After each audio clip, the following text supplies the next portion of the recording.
Watch right now on the Front News Project. Dozens of drones in the sky over Poland. NATO is preparing retaliatory strikes on the center of Kyiv. The cabinet of ministers has been damaged. A secret military base for launching Oreshnik in Belarus and Iranian military personnel are already in Minsk. And of course, the brilliant special operation by the Ukrainian GUR. Enemy ships are burning near Novorossiysk, and this is just the beginning. Fiery, intense, and blazing footage from the front lines. Watch right now.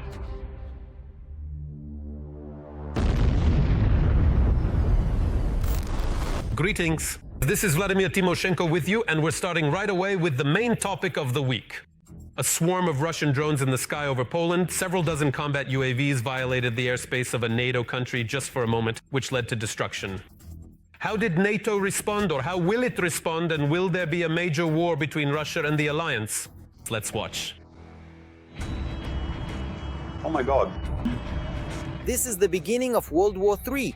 NATO countries have never seen an attack like this before, or is it just a typical provocation? NATO's reactions to Russian drones entering Polish territory on the night of September 10th vary greatly, but the fact remains. For the first time, the Russian Federation openly attacked a country of the North Atlantic Alliance with strike drones.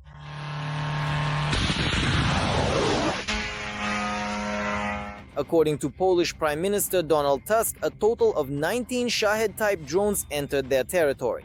Preliminarily, only 4 of them were shot down. The rest were likely suppressed by Russian electronic warfare systems. At the same time, it is known that one of the drones managed to fly about 300 kilometers across Poland. However, the official report states that all targets were destroyed. And this was achieved through the efforts of almost the entire eastern NATO air flank, including even an airborne radar reconnaissance aircraft. The Polish side claims that they shot down everything, and at the same time, even fuel tankers were deployed, for example from the base in Itare, to refuel the fighters in Polish airspace that were involved in repelling the drone attack. At the same time, the raid did not go unnoticed by civilians. The remains of the downed drone destroyed a residential building. There were also reports of UAVs falling right in the middle of the street. In addition to all this, thousands of people were unable to depart from Polish airports. Operations at 4 airports were suspended, meaning the main hub in Warsaw, the Nishopen Airport, as well as Warsaw Modlin were affected, Rzeszów-Jasionka, which is the airport closest to Ukraine, and Lublin. But even more shocking than the very fact of the attack on NATO is the reaction that followed from both the alliance members and Poland itself. Thus, in the country that essentially became the target of an attack by 24 strike drones, this raid was called a provocation, citing the absence of casualties. Most likely, we are dealing with a large-scale provocation, but at the same time, we are consulting with our allies, and I am in constant contact with the NATO Secretary General.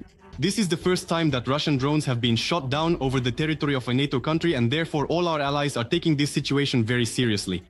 We have not recorded any casualties, of course. The search for the downed drones is ongoing. NATO leadership has also expressed deep concern. NATO Secretary General Mark Rutte stated, "The North Atlantic Alliance will defend every inch of its territory." However, a full assessment of the incident is still ongoing. In the US, where consultations began immediately after the drones crossed the border, they have so far decided to remain completely silent in public. Mr. President, what regarding the recent Russian drones that entered Polish territory? Belarus, on the other hand, did not remain silent. Even though most of the drones that entered Poland came from there, the local Minister of Defense with a straight face declared that if it weren't for them, Warsaw wouldn't have had time to react at all. So you should actually be grateful that we warned you.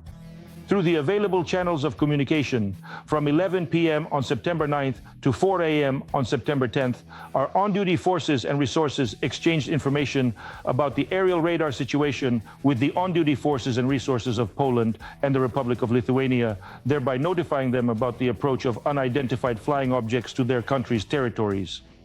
This allowed the Polish side to respond promptly to the actions of the drones by scrambling their on-duty forces.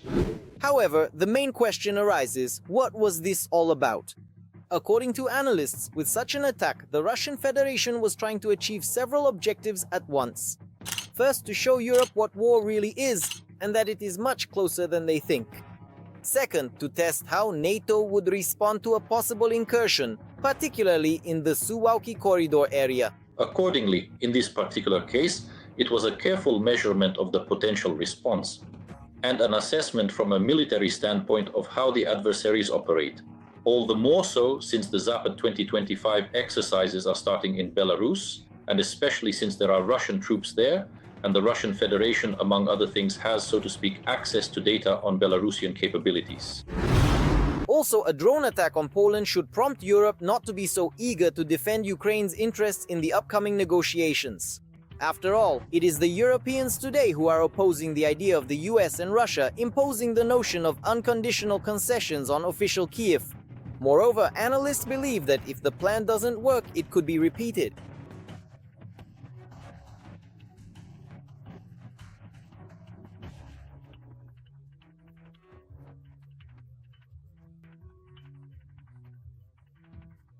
It's not for nothing, in fact, that a series of exercises is taking place on the territory of the Republic of Belarus.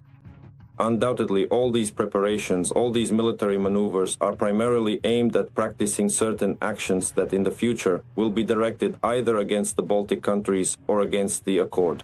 Therefore, without a doubt, there is indeed a new round of escalation taking place. It seems that NATO also understands the growing risks, which is why, alongside rather lackluster rhetoric, they have nevertheless decided to urgently mobilize Polish reservists and strengthen the air defense in the eastern part of the country. The European Union has announced it allocated extra funds for Poland to buy ground-based air defense systems to counter drones, as well as artillery, electronic warfare equipment, and more. Music. If the aggressor is not pacified, the escalation will continue to grow. Therefore, it is necessary to increase the pressure on Moscow. President Zelensky also promised that if necessary, Ukraine would help Poland organize a public alert system and share effective methods for countering Russian drones and missiles. Ukraine, Poland. It seems this is only the beginning. The Kremlin is already, in fact, openly preparing for war with Finland. A certain head of the Russian Federation's Defense Committee, Andrei Kartapolov, declares that Finland, quote, is becoming a hotbed of fascism even faster than Ukraine. Meanwhile, the State Duma warns that Helsinki's irresponsible policies could lead to a conflict with Russia. And supposedly, the Finnish authorities will have to bear the responsibility for that. We've heard something like this before somewhere. Details in the report. New threats and accusations. The Russian dictator is preparing for yet another war. Russia has always achieved results and has always emerged victorious from even the most difficult trials. Well, not always, to be precise, but let's not recall the achievements of the great Russian army right now. In the past few days, Putin's lackeys have been making statements about a possible war. The former ALCO president, Dmitry Medvedev, has decided that Finland is preparing to attack Russia. After joining NATO under the guise of defensive measures, Helsinki is pursuing a confrontational course, preparing for war with Russia. It seems they are preparing a springboard for an attack on us. Moreover, according to him, Russia supposedly has a legal right to reparations from Finland for World War II. He claims that at the time they paid too little thanks to the goodwill of the Russians.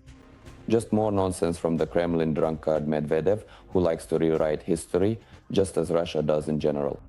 If we talk specifically about any reparations, there were repeated consultations between Soviet Russia and Finland after World War II, during which the term Finlandization actually emerged.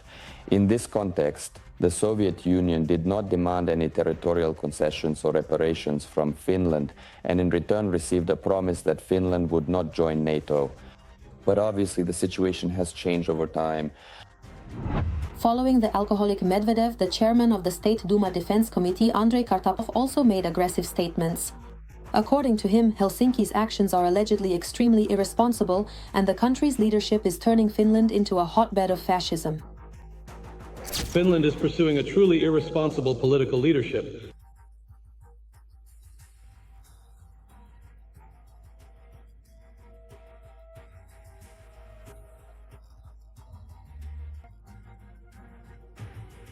I am truly very sorry for all of these people who have been through so much hardship and adversity and who absolutely do not deserve the outcome and the difficult circumstances that we are in now.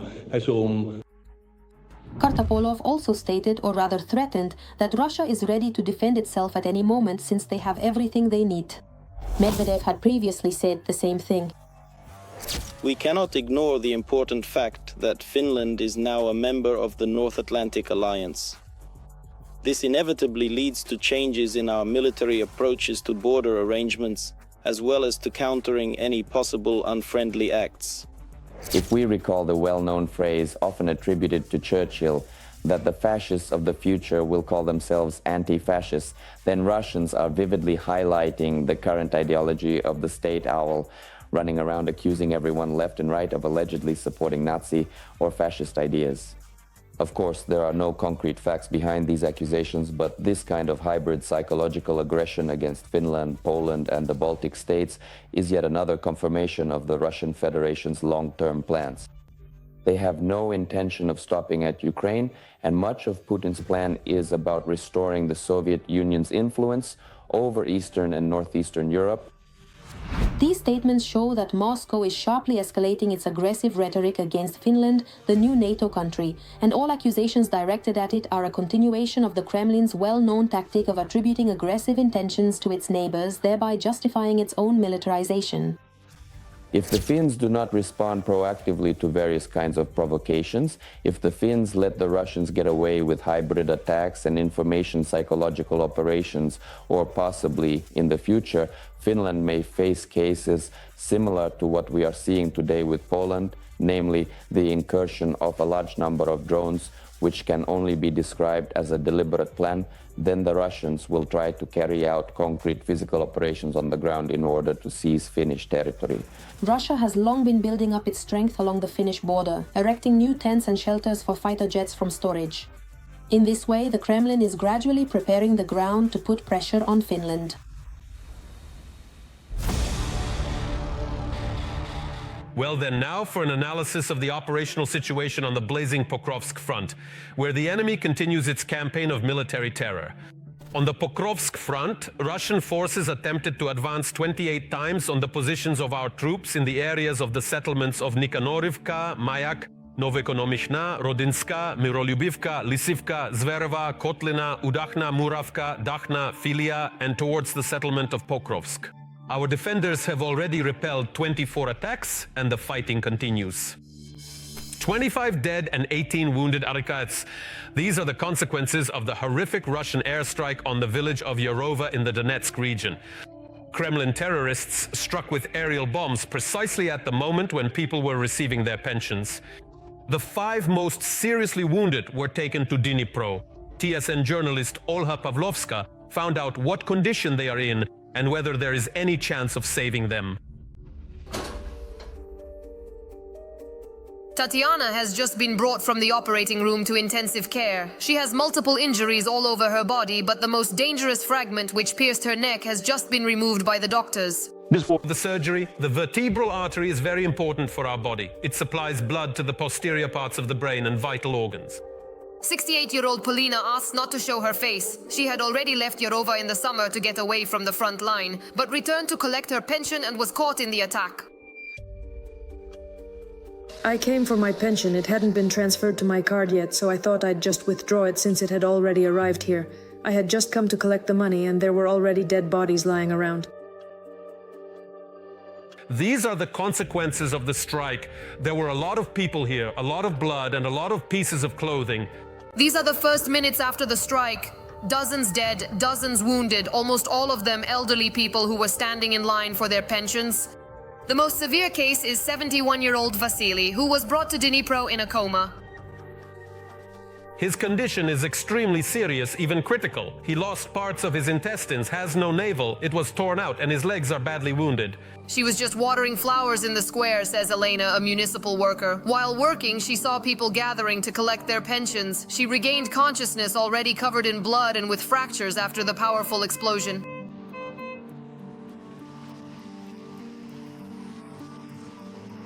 The blast wave threw me aside. I flew under a bench. I thought I was torn apart completely.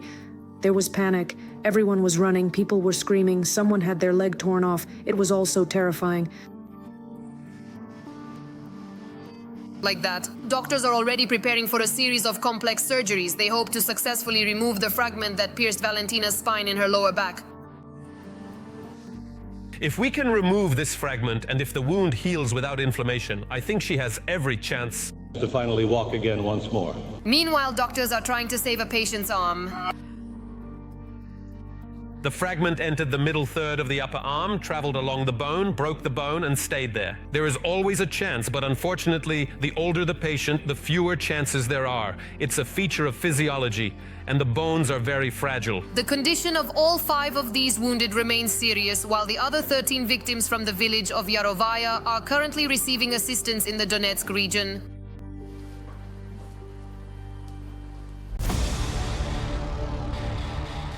And now let's move to the Novopavlovka sector of the front. The bloody rampage of the enemy army continues here as well. In the Novopavlovka direction, Ukrainian defenders repelled 9 enemy attacks near the settlements of Ivanivka, Filia, Zeleny High, Tolstoy, Malivka, Komishuvaka, Olhivska, Poltavka, and towards Novoivanivka. Another 5 enemy attacks are still ongoing. The largest air attack by Russia on Ukraine since the beginning of the war, during which the cabinet of ministers was struck, is a sign that the self-confidence of the Russian dictator Putin is growing. The Kremlin has even stopped pretending to be interested in a peace agreement. This is exactly what the Western press is reporting. And by the way, foreign diplomats were shown the aftermath of the Russian attack on the cabinet building. A film crew from our colleagues at the television news service also visited the site of the strike. Here is their exclusive report for your attention. Journalists in bright lime green helmets are being led through the dimly lit government corridors. In the right wing of the government building, on the upper floors, are the offices of the Ministers of Finance and Economy. Now they are without electricity, the corridors are flooded with water, and there is a sharp stench of burning. This is the 9th and 10th floors of the government building, or rather, what is left of them. A Russian missile landed here from Kanda, and by some miracle, the warhead did not detonate. If the munition had exploded, most of the government building would have been reduced to ruins. At the site where the fire was extinguished, explosive ordnance experts are still finding remnants of the Russian missile. These are material evidence of yet another crime committed by the Russians. At the moment, rescuers continue to clear the debris and reinforce the damaged structural elements. There are still many unstable structures. All of this needs to be dismantled and safe conditions created so that civilian builders and repair workers can enter, inspect, and then decide what to do next. On September 7th at 6 a.m., during a massive air attack, a ballistic missile struck the cabinet building. The fuel tank with rocket fuel exploded and a major fire broke out. The blast wave and fire partially destroyed the facade, roof, floor, interfloor slabs, and partitions. Several dozen offices were left without windows and doors. For 2 hours, rescuers tried to bring the fire under control. The extinguishing of the fire was complicated by the fact that there were a lot of wooden structures in the building's elements. The flames spread very quickly.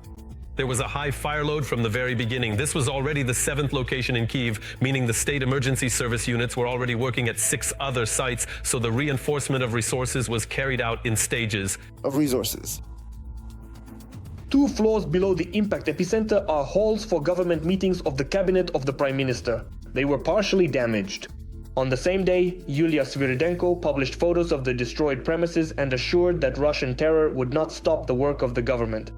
The consequences of the Russian missile strike were seen firsthand by the heads of diplomatic missions accredited in Ukraine. They were shown not only the destruction, which serves as direct evidence of Russia's unwillingness to move toward peace, and the Ukrainian Prime Minister stated that this is an open mockery by the aggressor of the diplomatic efforts of the civilized world.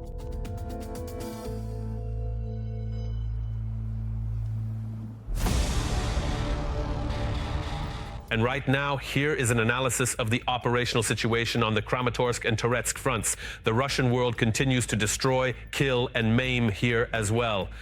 On the Kramatorsk front, our defenders repelled 1 attack by the occupiers.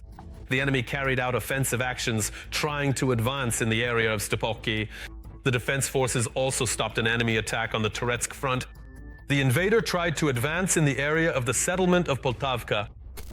A brilliant attack by the armed forces of Ukraine in the enemy's lair. Special forces of the main intelligence directorate struck an Occupier's ship near Novorossiysk. As a result, this very ship has been put out of commission. Soon we will show you this footage. Moreover, European countries are closing their airspace one after another along the borders with Russia and Belarus. After Poland, Latvia has also taken this step. Warsaw, by the way, is completely closing its border with Belarus. Lukashenko, however, is not calming down. In Belarus, he is building a secret military base the size of 280 football fields. It is from there that Minsk will be ready to launch Putin's Oreshnik. Here are the details. A precise strike, and the occupiers were blown away. The main intelligence directorate of Ukraine destroyed a Russian Black Sea Fleet ship near Novorossiysk. Ukrainian forces struck a ship that the Russians put into service in 2015. Its value is about $60 million. There are only 4 such vessels in Russia. Now there are 3 left. Additionally, agents of the AT movement fired at an air defense plant in Tula and destroyed a communications tower. Meanwhile, in Belarus, they are building a secret military base. Construction work in the south of the country is now in full swing. The construction area is roughly equivalent to 280 football fields. Russian media report that a Russian Oreshnik missile complex may be deployed here. The emergence of this information can be seen as part of information and psychological operations. What has been confirmed is that, indeed, on the territory of the Republic of Belarus, a military base near Rasipovichi, where the 465th Missile Brigade is stationed, has been modernized. It should be noted that 3 new hangars have indeed been built there, housing Iskander-M complexes. And while Lukashenko secretly carries out Putin's orders, Poland is completely closing its borders with Belarus from the night of September 11th to 12th, including railway crossings. The country has officially taken this step because of the Russian-Belarusian military exercises that begin on Friday. But in reality, of course, the real reason is those very drones that were flying toward Poland, including from Belarusian territory. According to intelligence, these military exercises will involve the implementation of the so-called Suwałki corridor, meaning an incursion from the territory of the Republic of Belarus with the aim of creating a land corridor that would connect the Republic of Belarus with the Russian enclave in the Kaliningrad region. Therefore, such a preventive measure by the Polish side is a response to possible provocations from the Russian Federation. And yes, Poland continues to count Kremlin drones. Let us recall that about 15 Russian UAV wrecks have been found on the country's territory. One of the drones crashed on the territory of a military base, and Putin's GUR drones are equipped with additional fuel tanks, which allowed these UAVs to cover a distance of more than 700 kilometers. And here's what's important to note. The drones that entered Poland weren't just flying anywhere, but were heading toward the NATO base in Rzeszów. It's interesting, after this, will the alliance continue to just express concern for much longer? Regarding the extra fuel tanks, I wouldn't rule out that this is actually an element of a planned provocation by the Russian side. The technical specifications of the GUR indicate a range of up to 450 kilometers. The main version currently being promoted by the Russian side is that the GURs were suppressed by Ukraine's electronic warfare air defense systems, which caused them to change course, and as a result, after deviating, they violated Polish airspace. Let me emphasize again, most of the GURs were launched directly from the territory of the Republic of Belarus. In turn, the German Chancellor stated that this drone incident demonstrated the need for a significant reform of the alliance's air defense in Europe. At the moment of countering the UAVs, F-35s were scrambled and accordingly used missiles to destroy the GURs, which cost about $10,000 each, while the missiles themselves cost around $1.5 million. This accordingly indicates the unpreparedness of the NATO bloc to repel large-scale attacks, whether from the Russian Federation or from the territory of the Belarusian Republic, using aerodynamic means of destruction. Russia uses Crimea for military logistics. Since the start of the full-scale invasion of Ukraine, it has moved troops to the southern front, Kherson and Zaporizhia, via the Kerch Bridge. The Russian Federation fully understands the key importance of Crimea. This accordingly is the infrastructure of military bases and also accordingly serves as a springboard for further pressure on mainland Ukraine. That is why the main objective of the Russian Federation is to hold on to the peninsula by military means. And to fight the occupiers, the United Kingdom and Ukraine are launching local production of interceptor drones, which will be effective in destroying Russian Shaheds and other strike UAVs. And now, let's move to the Kupiansk and Lyman directions of the front. Yes, these are sacred goals for Putin and all his cronies. Accordingly, the situation here is also stretched to the limit. There are currently 2 ongoing combat engagements in the Kupiansk direction. Since the beginning of the day, the enemy has advanced 4 times on the positions of our defenders in the areas of Kupiansk, Petropavlivka, Nova Krylyakivka, and towards Kurilivka. In the Lyman direction, there have been 10 combat engagements today, 4 of which are still ongoing. The enemy attacked in the areas of the settlements of Shandry Holov and Drobyshev. Their work is impressive. Robots in service with the Ukrainian armed forces. They help save the lives of Ukrainian defenders by accessing places where people cannot go. Caring for the lives and health of their personnel, the leadership of the Ukrainian army is increasingly deploying ground-based drones at the front. The Russian occupiers can only dream of such things. After all, no one cares about their lives. Let's take a closer look at this topic. Combat, logistics, evacuation, engineering, reconnaissance. This is not a complete list of the types of ground robotic systems, or GRS. In the 4th year of the war, it's hard to imagine how Ukraine could successfully resist Russia without these machines. Previously, GRS were ineffective, but now they are truly saving the lives of Ukrainian soldiers. You can fight for a long time, you can fight in different ways, but unfortunately life is very fragile and incredibly valuable. And in order not to pay a high price for the war against the enemy, we try to use drones. It's cheaper than fighting with people. The main goal of using GRS is to preserve human life. Right now, moving infantry on the front line in the gray zone is almost 100% suicide, because this is the territory of FPV drones, which can wait for a target for days in sleep mode. GRS are excellent at delivering ammunition and supplies. Tasks are carried out logistically with vacuum operations, that is, delivering provisions. We work at the supply position, evacuate the wounded. With the help of these robots, we save the lives of servicemen. Even if there's a mine explosion, we only lose metal, not a person. They perform extremely well on the job, 100%. One example of a logistics GRS, the Rise, can carry up to 200 kilograms of cargo, for instance, evacuate 2 wounded soldiers. It operates at a range of 20 kilometers, meaning it can pick up or deliver cargo 10 kilometers away and return to the operator. This ground drone is capable of incredible feats. It works in tandem with an aerial drone, which serves as the Rise's eyes. It hit a mine and lost 3 wheels. On a single wheel, it still delivered supplies to the position without any issues. In other words, it proved itself very well in this work. Currently, 47% of all GRS missions are logistical and evacuation tasks. 25% are allocated to engineering tasks and demining, about 12% to combat missions, and the rest to special operations. Rise, Targan, Termit, this is far from a complete list of GRS used on the front lines. Currently, Ukraine has many specialists in this sector and is a world leader in GRS production, since these systems are immediately tested on the battlefield and all shortcomings are quickly addressed.